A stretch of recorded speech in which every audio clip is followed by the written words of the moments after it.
dia tengok. Bila anda suka, bagi. Dia tak suka, dia bagi. Lama-lama dia tengok 2-3 kali, Allah bukakan pintu hidayah, maka engkau sudah menebarkan kebaikan. Jangan lupa like and share. Ustaz, adakah fikih kiamah? Fikih maknanya ilmu. Apa beza ilmu dengan fikah? Doa Nabi kepada Abdullah bin Abbas, Allahumma faqih.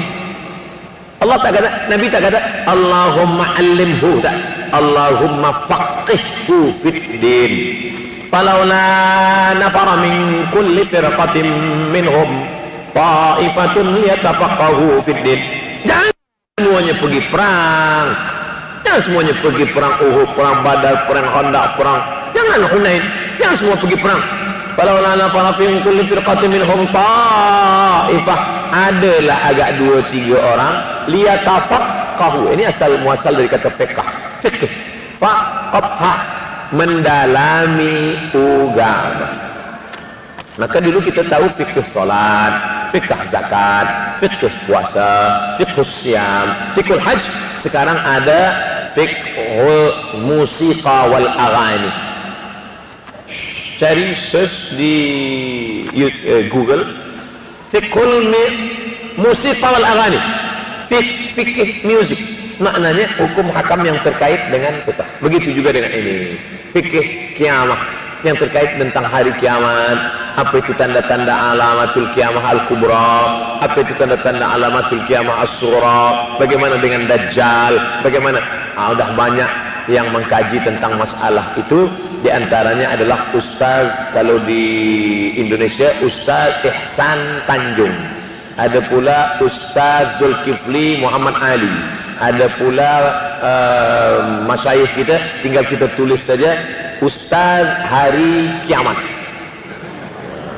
Ada tulisan-tulisan tazkirah, kita dengar baik-baik. Khuzma safa da'ma kadar. Khuzma safa yang jernih ambil, makadar da'ma kadar, yang buruk buang jauh-jauh. 3. Assalamualaikum Ustaz. Waalaikumsalam warahmatullahi wabarakatuh. Rasulullah SAW menyatakan bahwa umatku akan hidup 1500 tahun. Benarkah setelah kematian Dajjal Nabi Isa akan mengamankan dunia selama 40 tahun? Selepas itu akan berlakunya kiamat. Sekiranya sekarang 1440 Hijrah, kalau ikut perkiraan yang jahil ini, Dajjal akan turun lebih kurang 20 tahun lagi. Mohon pencerahan dari Ustadz yang dimuliakan Allah. Saya diminta untuk datang pertemuan bersama Habib Omar bin Hafiz tahun lepas, daripada kharijin alumni Darul Mustafa Hadramaut Tarim. Saya bersama Habib Jindan, Habib Omar bin Hafiz, kemudian saya untuk Mr. Ceremony. Lalu kemudian ada orang bertanya, Habib, apakah Dajjal dah lahir? Dari mana dia? Bagaimana dengan Imam Mahdi? Apakah Imam Mahdi datang dari mana? Kata Habib Umar, engkau tak perlu cari dia kampung dia di mana, bila dia datang, dia lahir, rupa dia macam apa. Engkau siap-siap saja. Di situ saya ambil kesimpulan bahwa kita tidak dituntut untuk mencari sesuatu yang kita tidak disuruh. Bahwa ada orang yang mencari baik, tak salah, tapi habis waktu untuk itu sampai kita lupa beramal, sampai kita tidak salat duha, tidak salat tahajud, tidak sembahyang witir, tidak. Ini semua perlu kita, kerana masalah-masalah ini adalah masalah yang memerlukan perjalanan panjang, lalu kemudian waktu yang banyak. Al-masafah tawilah, perjalanan panjang, wal waktu qasir, sementara waktu pendek. Oleh sebab itu dalil-dalil tentang itu pula dari Rasulullah SAW tak banyak, bahkan sebagiannya tak disebutkan dalam Al-Quran. Dajjal, Al-Masih, ada dalam hadis Nabi Muhammad SAW bahwa akan terjadi demikian dia. Benarkah dunia ini hanya 1500 tahun saja? Tidak ada hadis Nabi menyebut itu, tapi takwil ulama ada. Di antaranya takwil Imam Jalaluddin Abdurrahman As-Suyuti. Ketika itu ditanyakan kepada ulama, apakah betul takwil ini? Ini pendapat. Yang namanya pendapat ulama, ulama yukhti wa yusib. Ulama kadang benar, kadang salah. ambil yang baik, buang jauh-jauh kekeliruan. Kalaulah diketahui kiamat itu 1500 tahun, maka batallah ayat yas'alunaka 'anis saati ayyana mursaha. Kalau ada orang bertanya kepadamu tentang kapan hari kiamat, qul la ya'lamuha illahu, yang tahu hanya Allah Subhanahu wa taala. Allah melalui Nabi Muhammad SAW hanya bagi tahu harinya saja, hari Jumat. Adapun kita disuruh mempersiapkan diri dengan amal-amal saleh, banyak-banyak menghafal 10 awal surah Al-Kahfi, baca surat Al-Kahfi malam Jumat, dan membaca sebelum salam Allahumma inni a'udzubika min adzabi jahannam wa min adzabil qabri wa min fitnatil mahya wal mamat wa min syarri fitnatil masiihid dajjal. Mudah-mudahan kita dan anak cucu diselamatkan dari fitnah akhir zaman, fitnah dajjal ini insyaallah, dengan tetap jaga agama, dijaga yang 5 tadi, selamat kita dari azab Allah, kemudian kita usaha, kita berdoa, selepas itu wa ufawwidhu amri ila Allah, serahkan kepada Allah Subhanahu wa taala. Nah, masalah bila hari kiamat, maka Allah Ta'ala yang punya ilmunya. Bagaimana ketika Nabi ditanya, ya Rasulullah, ya mata sa'ah, bila hari kiamat? Hadis pertama ketika Nabi ditanya bila hari kiamat, apa jawab Nabi? Idza wusidal amru ila ghairi ahlihi fantaziris sa'ah. Bila diserahkan suatu perkara kepada bukan yang mengerti, maka tunggulah kiamat. Kiamat yang dimaksud Nabi bukanlah kiamat hancur dunia, kiamat isinya. Maknanya apa? Nabi lebih suka membahas masalah yang real, yang nyata. Dalam hadis yang lain, ya Rasulullah mata sa'ah, bila hari kiamat? Nabi tak jawab. Apa Nabi jawab? Ma'adattalaha. Nabi balik tanya kepada orang yang bertanya, ma'adattalaha, apa yang sudah kau siapkan? Hubbullah wa rasulih, yang kusiapkan adalah cinta kepada Allah dan cinta kepada Rasulullah. Engkau sudah siap. Maknanya apa? Kita tak disuruh mencari tanda hari kiamat, kita tak disuruh mencari bila hari kiamat, kita hanya disuruh mempersiapkan diri dengan menjaga agama, dengan menjaga Quran dan Sunnah, dengan menjaga anak cucu kita. Maka setelah itu kita serahkan kepada Allah Subhanahu wa ta'ala. 4. Assalamualaikum Ustaz. Waalaikumsalam. Di akhir zaman nanti akan datang Dajjal. Seperti apakah Dajjal itu? Apakah berwujud menyerupai manusia? Semoga Pak Ustaz selalu dalam lindungan Allah, amin ya rabbal alamin. Bagaimana bentuknya? Rambutnya basah. Tahu kamu tadi itu siapa? Kata Nabi, ya, rambutnya basah seperti rambut Nabi Isa alaihissalam. Maknanya apa? Dia tunjuk langit, ya sama imtiri wahai langit, turunkan hujan, turun hujan. Dia tunjuk bumi, ya ardi umbuti, wahai bumi tumbuhkan tanaman, tumbuh tanaman. Dia tunjuk tumbuhkan tanaman, padahal tempat yang tak boleh tumbuh tanaman, tumbuh tanaman. Tapi bukan berarti tanaman ini tumbuh karena Dajjal dekat, kan? Ya ardi umbuti, wahai bumi tumbuhkan tanaman, tumbuh tanaman. Dia tunjuk kepada mayat, orang yang sudah mati, yang mayat bangkit. Orang menyangka dia Al-Masih, padahal dia Al-Masih yang tak betul. Maka untuk membezakan dia dengan Al-Masih, saking miripnya dia dengan Al-Masih, orang sangka dia Al-Masih Isa, maka di ujung itu Al-Masihid Dajjal. Ini ada bejana emas, emas original. Tapi kemudian orang Arab jahiliyah, dia nak tipu orang, maka dia buat bejana dari besi, yang luar itu dia bagi emas, sehingga orang menengok, oh ini emas. Maka bejana yang palsu ini dia bagi sebut nama Ina Mudajjal. Ina bejana tempat air, Mudajjal yang tidak original, untuk membezakan dia antara yang original dengan yang palsu, yang tidak original, maka disebut dengan Ina Mudajjal. Orang menyangka dia Isa, rambutnya basah macam rambut Nabi Isa. Dia tunjuk langit, turun air hujan, dia tunjuk tanah, tumbuh tanaman, dia tunjuk orang mati boleh tegak berdiri. Orang menyangka dia Isa, padahal dia adalah Al-Masih Ad-Dajjal. Bagaimana kita boleh bezakan dia?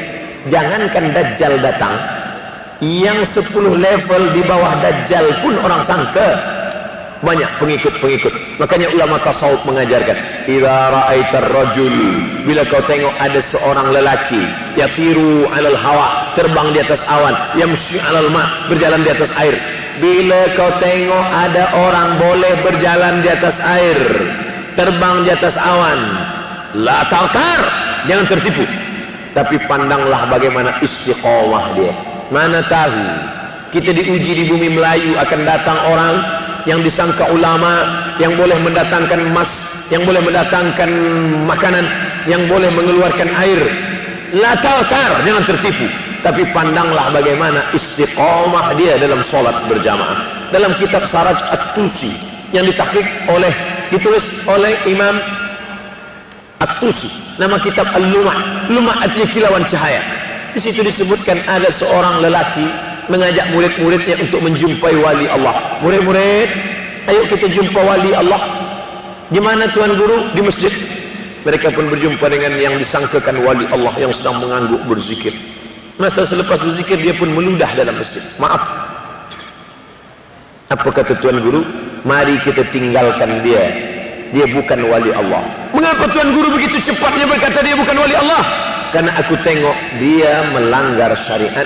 Apa dia? Meludah dalam masjid.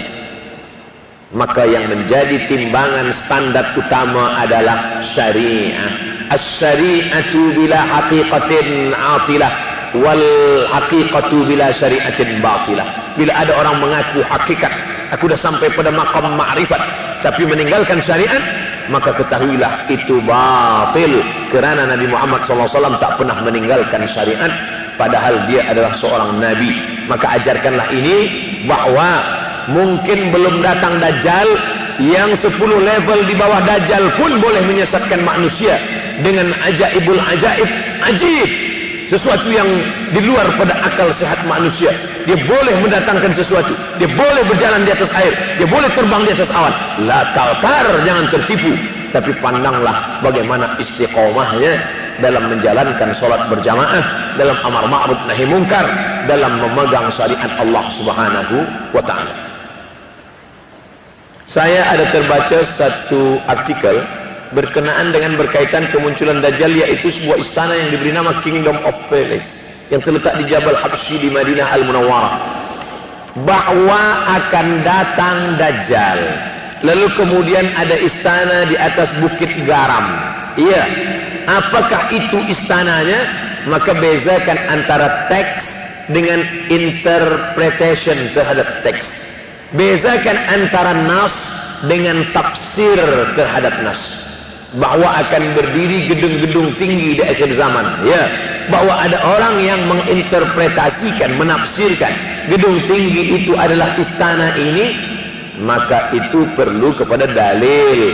Kita tak boleh mudah menginterpretasikan, memberikan takwilan, memberikan penafsiran terhadap suatu nas, kerana keberanian ini akan disoal di hadapan Allah. Yang perlu kita yakini bahwa Makkah dan Madinah, lobang-lobang tanah di kota Madinah itu pun dijaga oleh malaikat-malaikat, sehingga Dajjal tidak akan mungkin masuk ke dalamnya. Bagaimana dengan kita yang di Kuala Lumpur, kita yang di Sumatera, di Jakarta? Apakah kita akan dijaga daripada Dajjal? Ya, dengan syarat istiqomah dalam memegang syariat.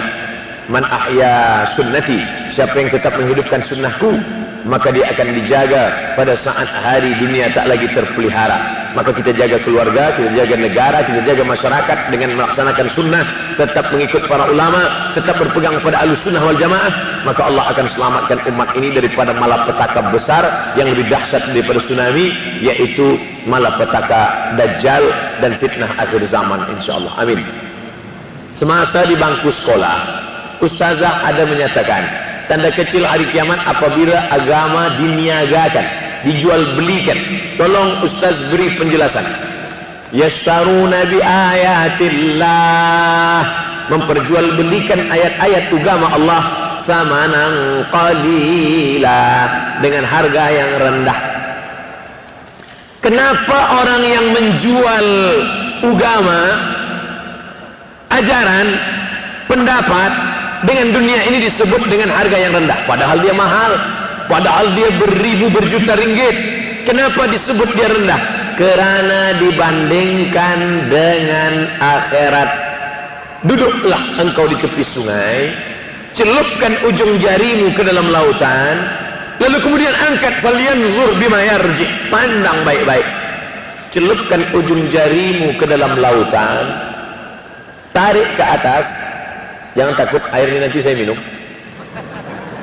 Celupkan ujung jarimu ke dalam lautan, lalu engkau tarik ke atas, tengoklah yang setitik itulah dunia, sedangkan yang luas samudra itulah akhirat. Oleh sebab itu orang yang menjual agama, keyakinan dengan dunia, sehebat apapun, sebesar apapun, maka itu hanyalah setetes. Maka jangan sombong. Bila engkau kaya, yang engkau dapat itu hanya setetes. Bila engkau susah, kesusahanmu itu pun hanya setetes saja. Dunia ini tak banyak, saudaraku. Hanya satu sayap nyamuk yang hina, hanya satu sayap lalat yang tak ada harga. Maka jangan kau jual keyakinanmu, jangan kau jual tazkirahmu, jangan kau jual fatwamu, jangan kau jual hikmahmu hanya dengan kerana dunia. Karena dunia ini tak banyak. Bila kau dapat hanya setetes, jangan sombong. Bila tak dapat pun, yang tak dapat hanya setetes, jangan putus asa. Ada yang lebih besar yang disediakan Allah Subhanahu wa ta'ala. Setuju? Assalamualaikum Ustaz. Sampai berapa nih Ustaz? Sampai 8 saja, sabar. Saya dari Kampung Pandan Dalam ingin bertanya, malapetaka seperti gempa, tsunami, fenomena cuaca yang merubah bentuk muka bumi, yang menghijau negeri Arab, juga pembangunan di mana terbinanya gedung-gedung tinggi pencakar langit, adakah ini menunjukkan kita sudah menghampiri akhir zaman? Ya, hadis-hadis tentang zalazil, banyak bumi yang bergoncang. Saudara-saudara kita baru saja balik daripada Palu, menengok bagaimana tanah 10 meter ke bawah boleh berjalan. Dia sapu 40 hektar rata dengan tanah. Di atas tanah itu tegak bendera. Saya juga balik daripada Palu, bendera. Saya tanya, Tuan, ini kenapa banyak bendera? Di bawah itu ada jenazah yang tidak boleh terselamatkan. Artinya apa? Salah satu di antara dekatnya hari kiamat banyaknya zalazil. Lalu bagaimana pula dengan hijaunya? Ya, bahwa dulu Jazirah Arab itu pernah hijau, lalu kemudian berubah menjadi kering, lalu kemudian akan hijau kembali. Sampai dikatakan, kenapa ini banyak betul hasyarat, serangga di Masjidil Haram? Masa saya balik umrah awal Januari, tanggal 5 hari bulan Januari hingga 18 kami melaksanakan umrah, banyak sekali, sampai anak-anak kecil menjerit-jerit di Masjidil Haram. Dari mana ini datang?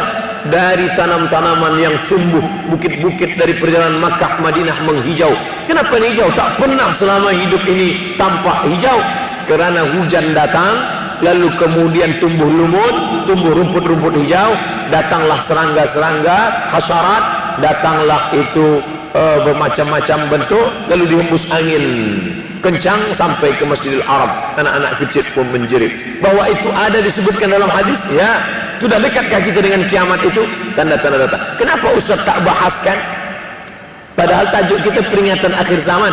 Saya tak bahaskan penyakitnya, saya bahaskan obatnya. Obatnya yang kita bahas. Jaga agama, jaga akal, jaga keturunan jangan ada zina, jaga harta benda jangan buat riba, jaga matan jangan caci maki, kelahi, sumpah serapah. Ini obatnya. Bila obat ini kuat, penyakit apapun yang datang kita insya Allah terselamatkan. Kenapa orang sakit? Sebenarnya orang sakit bukanlah salah penyakit, tetapi kerana badan tak kuat. Kalau badan kuat, insya Allah sakit-sakit tak akan datang. Kenapa? Kekuatan inilah yang mesti kita jaga. Lalu bagaimana dengan tegaknya gedung-gedung tinggi? Ini Ka'bah. Ka'bah dijaga oleh dua bukit, Jabal Qu'ayqi'an dan Jabal Abi Qubais. Kata Imam Sun'ani, bila ada gedung melebihi tingginya Jabal Abi Qubais, maka kiamat dah dekat. Sekarang jangankan lebih tinggi dari Jabal Abi Qubais, Jabal Abi Qubais itu pun diratakan sehingga tiada wujudnya lagi. Kalaupun ada hanya setengah saja. Maka yang dikatakan para ulama dulu sudah terjadi saat ini. Takutkah kita? Cemaskah kita? Balik dari sini lalu kita tinggalkan office, tinggalkan semuanya hanya berzikir saja. Saya tak ingin kita membahas hari kiamat lalu kita putus asa. Saya tak ingin lepas tazkirah lalu kemudian produktiviti Malaysia menjadi turun. Sebab apa? Sebab tazkirah Ustaz Samad. Besok pagi orang tak lagi masuk office. Kenapa tak ada orang ke office? Semua dah hasil solat duha berzikir tunggu kiamat. Bukan itu yang nak kita inginkan. Kita makin bersemangat bekerja, kita semakin bersemangat beribadah, kerana yang kita inginkan adalah dunia ini tetap kita jaga. Dengan tetap menjaga menjadi kuat, maka insya Allah penyakit-penyakit ini tak akan datang. Kalaupun kiamat terjadi, kita terselamatkan dari fitnah akhir zaman. Terakhir, last, mengapa orang Yahudi tak menerima Nabi Muhammad SAW sebagai Nabi terakhir? Saya telah mendengar pandangan seorang padri Yahudi mengatakan, akhir zaman akan muncul apabila semua keadaan telah aman semua, orang telah kaya, tidak ada orang miskin. Waktu itu Nabi akhir zaman akan muncul. Apa jawaban Pak Ustaz? Ada buku yang amat sangat baik, judulnya Tarikh Ad-Diyanah Al-Yahudiyah, sejarah agama Yahudi. Di sana diceritakan bagaimana orang Yahudi percaya bahwa nanti di akhir zaman akan datang seorang nabi, dan mereka menyebut dia manakala berperang. Ini Yahudi, ini Bani Ghatafan. Mereka berperang dengan Bani Ghatafan, dan sebelum berperang mereka berdoa kepada Allah, ya Allah, tolonglah kami melawan Bani Ghatafan berkat Nabi terakhir yang engkau utus. Sudah datangkah Nabi terakhir itu? Sudah. Siapa dia? Muhammad sallallahu alaihi wasallam. Mana buktinya? Husain padri Yahudi, dan dia ingin tahu apakah ini Nabi terakhir itu. Dia intip dari balik pokok kurma manakala Muhammad sallallahu alaihi wasallam datang. Tala'al badru alaina. Yang lain menyambut Nabi Muhammad, dia perhatikan dari jauh, dia tengok tanda-tandanya. Selepas itu dia pun datang. Engkaulah Nabi terakhir. Asyhadu an la ilaha illallah wa asyhadu anna Muhammadan Rasulullah. Selepas itu Nabi ubah nama dia menjadi Abdullah bin Salam. Dia pun masuk ke rumah Nabi.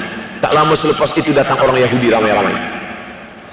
Nabi bertanya kepada mereka, kamu kenal dengan Husain? Kenal. Siapa Husain? Padri kami. Siapa Husain? Anak baik. Husain adalah orang baik, anak orang baik, keturunan orang baik. Apa kata Nabi? Husain sekarang ada dalam rumahku dan dia sudah Islam. Apa pendapat kamu? Husain orang paling jahat, anak paling jahat, datuk nenek moyangnya orang jahat, dan dia adalah paling jahat di dunia. Kenapa Husain masuk Islam? Kenapa mereka tidak? Karena Husain melepaskan dari segala kepentingan. Sedangkan yang ini masih inginkan kekuasaan, masih inginkan harta benda. Bila aku masuk Islam, nanti aku akan susah, aku akan miskin. Alladzina atainahumul kitab, mereka yang kami berikan Taurat dan Injil, ya'rifunahu kama ya'rifuna abna'ahum. Mereka mengenal Muhammad sallallahu alaihi wasallam sebagaimana mereka mengenal anak kandung mereka sendiri. Nauzubillah, accident, terjadi musibah, hancur muka anak. Lalu kemudian seorang ayah dan bunda datang ke hospital. Kami nak tengok anak kami, betulkah dia yang kena accident? Nauzubillah.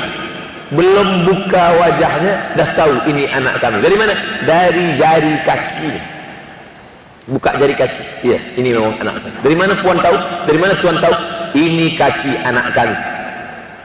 Mereka kenal Muhammad sallallahu alaihi wasallam lebih daripada anak kandung mereka sendiri. Mana bukti? Ketika Nabi Muhammad sallallahu alaihi wasallam dibawa oleh Abu Talib menuju Busra, negeri Syam. Sebelum sampai ke sana, mereka berhenti sejenak. Lalu Bahira keluar. Bahira keluar daripada tempat suci. Bahira seumur hidup tak pernah keluar, dia hanya beribadah saja. Tapi hari itu Bahira datang. Apa kata Bahira? Bertanya kepada Abu Talib, ya rajul, wahai lelaki, siapa anak kecil ini? Kata Abu Talib, ini anakku, hadha ibni. Kata Bahira, kalau betul kitab yang kubaca, ini bukan anakmu, anak ini yatim, ayahnya dah mati sebelum dia lahir. Kenapa? Karena 3 tanda aku tengok, pokok kayu bersujud, batu-batu bersujud, dan ada awan yang dari tadi menaungi dia. Tersenyum Abu Talib, ini memang bukan anakku, ini adalah anak saudaraku. Karena orang biasa berkata anak saudara itu anak kita juga, anak saudara anak kita, rumah saudara rumah kita, tapi bini dia bukan bini kita. Ini siapa? Ini anak saya. Itu kan bukan anak ustaz, itu kemana kan ustaz, anak saudara. Udah macam anak saya. Begitulah Bahira tahu bahwa ini anak ayahnya sudah meninggal. Itulah yang ditulis dalam syair Al-Barzanji. Walamma tamma min hamlihi, ketika hamilnya sempurna, syahrani 2 bulan, ala ashhuril aqwalil marwiyah, menurut hitungan bulan qamariyah, tufiya bil madinatil munawwarati abuhu Abdullah, meninggal ayahnya Abdullah 2 bulan. Kenapa mereka tahu? Kerana itu tertulis dan dituliskan dalam Al-Quran surat As-Saff, ya'ti mim ba'dismuhu Ahmad, akan datang Nabi terakhir nanti dan dia bernama Ahmad. Kenapa yang datang itu Muhammad? Muhammad masyhur di bumi, Ahmad masyhur di antara malaikat. Ahmad dia, Muhammad dia, Toha dia, Yasin dia, Al-Fatih dia, Al-Khatim dia. Al-Fatihu lima ughliq wal khatimu lima sabaq, nasirul haqqi bil haqq, yahdi ila siratikal mustaqim. Dialah Al-Aqib, dialah Al-Hasir. Huwa Ahmad, huwa Muhammad, huwa Taha, huwa Yasin, huwa Khatim, huwa Al-Fatih, huwa Al-Aqib, huwa Al-Hasir, huwa Al-Hami. 99 ini nama-nama, tapi dia juga adalah Muhammad sallallahu alaihi wasallam. Kenapa mereka tak beriman? Kerana mereka berkeyakinan yang datang itu keturunan Ibrahim, tapi dari jalan nasab Ishak. Ibrahim punya anak Ishak, Ishak punya anak Yakub. Yakub nama lain daripada Yakub, Israel. Maka anak cucu Yakub disebut dengan Bani Israel. Yakub punya anak Yusuf, Yusuf punya saudara lelaki bernama Yahuza. Cucu cicit keturunan Yahuza disebut dengan Yahudi. Mereka ingin Nabi terakhir itu keturunan Ishak, Yakub, Yahuza. Sedangkan yang lahir terakhir ini Muhammad SAW, anak Abdullah, anak Abdul Muttalib, anak Hashim, anak Qusay. Qusay lah yang membina Darun Nadwah di kota Makkah Al-Mukarramah. Cucu cicit keturunan daripada Adnan, Adnan keturunan daripada Ismail, Ismail anak daripada Ibrahim alaihissalam. Falamma ja'ahum ma arafu, ketika mereka didatangi, ketika datang orang yang mereka kenal itu, kafaru bih, mereka pun kafir dan ingkar. Padahal beza mereka hanya 2 simpang saja, satu simpang Ishak, satu simpang Ismail. Mereka tak percaya. Bagaimana dengan kita orang Melayu? Andailah orang Melayu tak nak beriman kecuali dengan Nabi Melayu. Aku tak nak Nabi seorang Arab, ingin Nabi yang Melayu, pakai baju Melayu, pakai songket Melayu. Aku Abdul Somad, saya Abdul Somad, tak pernah mempermasalahkan apakah dia datang dari Arab, apakah dia dari Quraisy. Yang penting aku bersyahadat asyhadu an la ilaha illallah wa asyhadu anna Muhammadan Rasulullah. Islam, makna Islam istislam, makna istislam al-inqiyad wa ta'ah, patuh dan taat. Datang dia sami'na wa ata'na. Hari ini semua bumi Melayu bersyahadat, semua mengalahkan Egypt, Mesir. Sampai hari ini Mesir masih ada lagi yang tidak Islam, Arab tapi tidak Islam. Jordania Muslim, tapi Irak masih ada lagi Maronit. Mesir masih ada lagi Koptik. Tapi kita bumi Melayu, kalau sudah disebut Melayu adalah Islam. Melayu tanpa Islam hilang me-nya, tinggal layunya saja lagi. Oleh sebab itu kita bangkitkan izzah ini, kita bangkitkan kekuatan kita dengan tidak memusuhi orang lain. Orang Melayu adalah bangsa Muslim yang terbuka untuk segala golongan. Tuan boleh pergi ke Pulau Sumatera, tengok kampung Melayu Delhi, Medan, North Sumatera Utara. Di sana ada nama Kampung Keling, kerana ada tempat orang Hindu yang dibawa oleh Inggris masa dulu untuk memetik tembakau. Sampai hari ini masih ada.